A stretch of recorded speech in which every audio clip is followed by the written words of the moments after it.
Well, guess what? We can call ladies' boobs boobs again. Now, when we're talking about boobs and breasts, you will know, you don't have to guess anymore, that I mean ladies' boobs, ladies' breasts, because they're back, guys.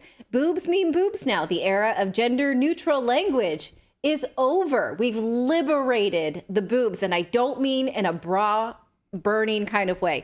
The National Health Service in the UK is announcing a ban on gender neutral terms for the female body in all of their healthcare services in England.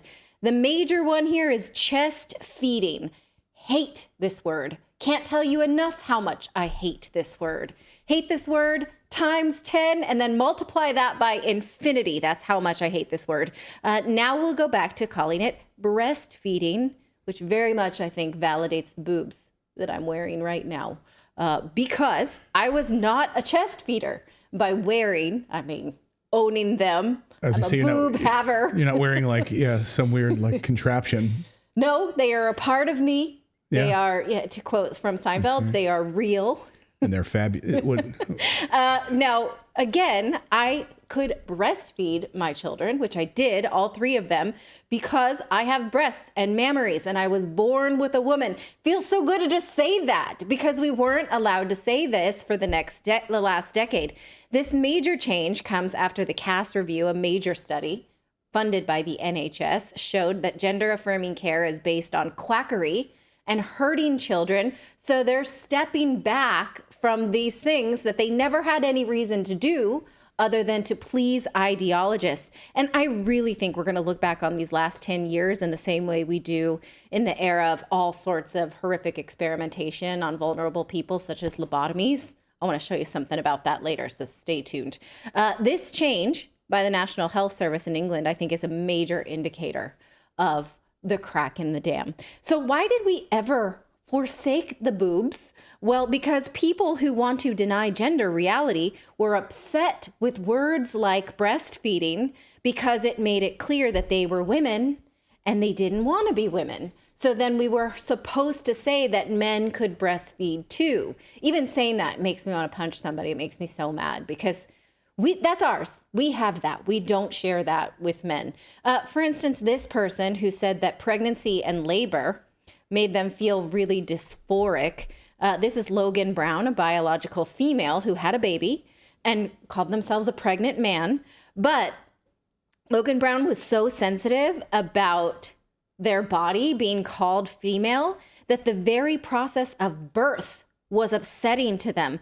Here's a quote saying, "When I was in labor and there was so much attention being paid to what was going on down there, it did get to the point where I burst out crying and said, I need a C-section. It was too overwhelming and dysphoric." Okay, you're a shit mother for saying that, because a C-section is not good for the baby.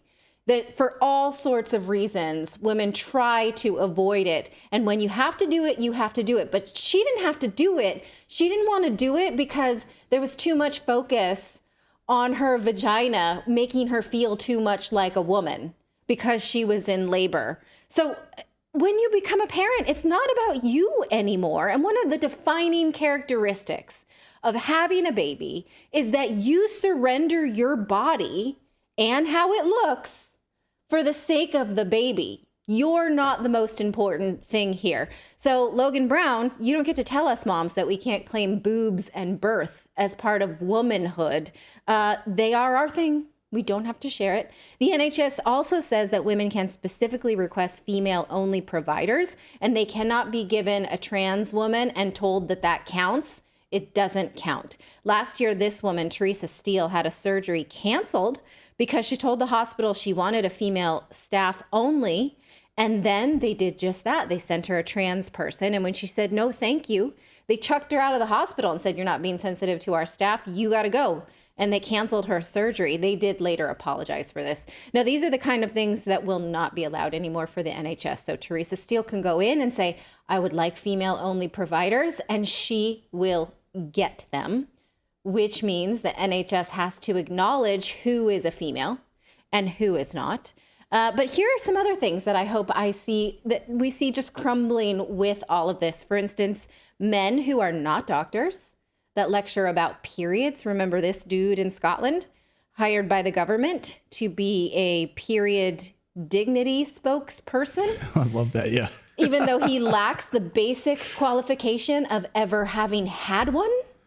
There was backlash, obviously, and this position was revoked. How about this? No more nonsense like this. A women's endometriosis charity appointed this trans person as a CEO. This is Steph Richards. Now, see this quote here? Let's leave this up for a second. In the yellow box with the little star, saying, "Isn't it ridiculous that I've got into my 40s before any medical professional even mentioned endometriosis?" So women found that exceedingly offensive because no doctor would ever tell Steph Richards about the risk of endometriosis, given that they lack a uterus, so therefore cannot get endometriosis. And people who have had that are like, are you making fun of us? Because Steph is never going to get that talk. That's not appropriate for Steph Richards. And people went bonkers to the point that go ahead. Oh, I was going to say, like all those times that my general practitioner tells me about menopause because I'm getting close to that age, and they're like, "Just want you to know, Yeah. You should demand that from now on." Going to go through. Yeah. This happens. Won't happen to you, but we can talk about it.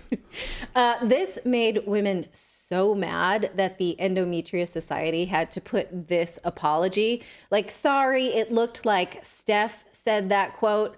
Obviously, Steph would not say that quote. Steph is, though, a huge advocate for what people in the endo community go through. Even this apology is bullshit because look how they use the word people. Steph is a huge advocate for what women get endometriosis. End of story. That's for women. It goes on the uterus. If you're unlucky, it's not something you would ever wish on your worst enemy. Well, now we can all agree that Steph is not the person to best represent a uterus problem, nor is Steph an OB. When someone on Twitter was upset about this, here was what Steph Richards said in response. Well, hey, I was researching issues around pregnancy and women's health over 2 decades ago. Sex didn't come into it. Okay, I don't know if she read those papers, but okay. And when you zoom into those images, you see that those are not papers written by Steph Richards. Those are academic papers that Steph Richards printed out with the dateline 2006 as proof that they've been reading them. Okay, that doesn't make one an expert. All of these are examples of the gender madness in this gender ideology era. And I think we're going to call it that, the gender ideology, maybe decade and a half, the era, because this is proof that it's starting to end. Now, I want to show you something to maybe collectively think about how history will remember this time, because we have had periods of history before where we did things to vulnerable people in the name of mental health that had no science behind it, and it was really hurting them. This is from the WPATH files. You may recall these were leaked communications from the World Professional Association for Transgender Health. WPATH is not a medical society. They are, what would we call them? They're a body of experts that dictate how they want trans people to be treated. In these leaked files, we see time after time that doctors are acknowledging that they're winging it with what they call gender affirming care and hurting people in the meantime. Now, the Center for Environmental Progress, which published the WPATH files, which is an interesting read if you want to take a few hours and go through it, they say that the gender affirming care and all the surgeries that we've done and all the ways we've taken away rights from women, it will go down in history like these 2 scandals. First off, lobotomies. Do you know what a lobotomy is? It's the surgical removal of healthy brains. And that was pseudoscientific, and it happened in the mid-20th century. And there was a widely held belief at the time that it was the most effective and humane treatment for mental illness, with a brutal surgical procedure that involved blindly swinging sharp instruments in the brain to sever the frontal lobe connections. Now, lobotomies were invented by a man named Antonio Igas Moniz, and he won a Nobel Prize for it in 1948. Doesn't this blow your mind to go back over it now? It's wild. The doctors who brought them to America were named Walter Freeman and James Watts. Now, Freeman invented the transorbital lobotomy, which involved hammering a surgical instrument resembling an ice pick through the eye socket of the brain. He would say that his procedure was a success if the patients could leave the asylum and be cared for at home at the level of a domestic invalid or household pet. He also became convinced that the earlier the procedure was performed, the better, because of the misguided belief that patients were destined to deteriorate otherwise, which meant he was advocating for surgery for the first line of treatment for those with even mild mental illnesses. Now, maybe you know this. Clayton, do you know this about Rosemary Kennedy? What about? That she was the victim of Yes. a lobotomy? Oh, yeah. You guys already know this. Yeah. What do you know about it? Do you want to? Yeah. I mean, that she was. I mean, it was part of the family's secret, and it was like kept basically in a vegetative state. Yes. In like, it was like, it's almost like a royal family secret, keeping like one of the, we don't want to talk about Rosemary. She's up in the wing up there. Yeah. And she was otherwise like vibrant and full alacrity and everything before they did it. It was for a trivial matter, and left her basically like ended her life well before she died. Right. Oh, I didn't know that she was otherwise fine, because you can see here that he would advocate it for even those with mild mental illness, which is a problematic term in and of itself. So like, oh, you're starting to go downhill a little bit. Let's just hammer at your brain a little bit. But look what it says here, that some end up permanently disabled and approximately 15% died. So you would think that maybe it would be like, okay, maybe we should not do experimental things on people anymore that hurts them or disfigures them without research. This was followed, actually predicated by a procedure in the 19th century called ovarectomy. How would you say that? Ovariotomy. Ovariotomy. Let's say it that way. Do you know what this is, Philip?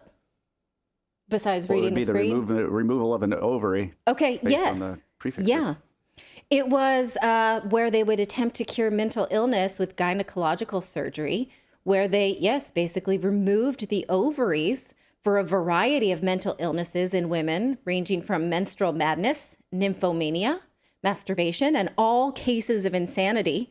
This practice, known as the way Philip just pronounced it, enjoyed the support of many of the leading gynecologists and psychologists of the era, psychiatrists, and it is estimated that over 100,000 women had their healthy ovaries removed between 1872 and 1900. Wow. This being a long time before the invention of antibiotics and adequate surgical cleanliness procedures, approximately 30% of women died as a result of this medically unnecessary operation. So now flash forward and think about breast removal, penis removal, testicle removal, the construction of a neo-vagina, stripping down people's forearms in order to construct a phallus that does not work and has a high rate of infection, shoulder shaving, all manner of facial reconstruction. Now, that's not to say, right, that there's not research on plastic surgery, but some of the things I'm talking about here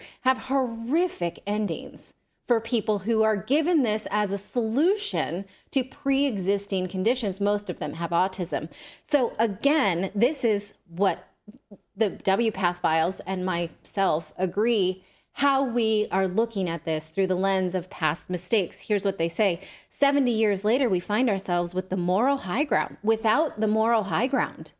In the age of evidence-based medicine, we once again find ourselves witness to a medical world performing surgical mutilations on healthy bodies in the quest to cure mental illness. But instead of targeting the brain, today's surgeons are targeting the genitals.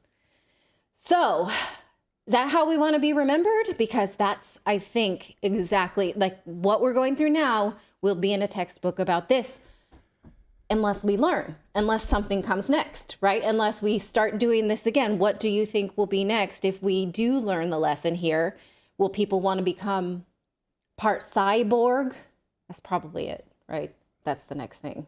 Well, yeah, we're going to have yourself part cyborg. Implanted with something like, what's the thing that Elon Musk's Elon chip, Musk's the thing, yeah. Neuralink. Neuralink, yeah. Yeah. But until then, while we're righting wrongs, right now I have a list of other words I do not want to see used around me or in the OB office. Ovary havers, uterus owners, be-penised women. Nope. Women don't have penises. Human milk feeders. I hate that one a lot. And my very least favorite is pregnant people. So let's take all of those, trash those words while we're at it. Let me know what you think. Is this going to go down as a scandal of our decade or not? It's kind of hard when you got I feel COVID like this- mixed in there. You got COVID and biopharmaceutical complex pushing COVID jabs at the same time. This is all happening. So they're competing right now with each Okay. other. Go ahead, Philip.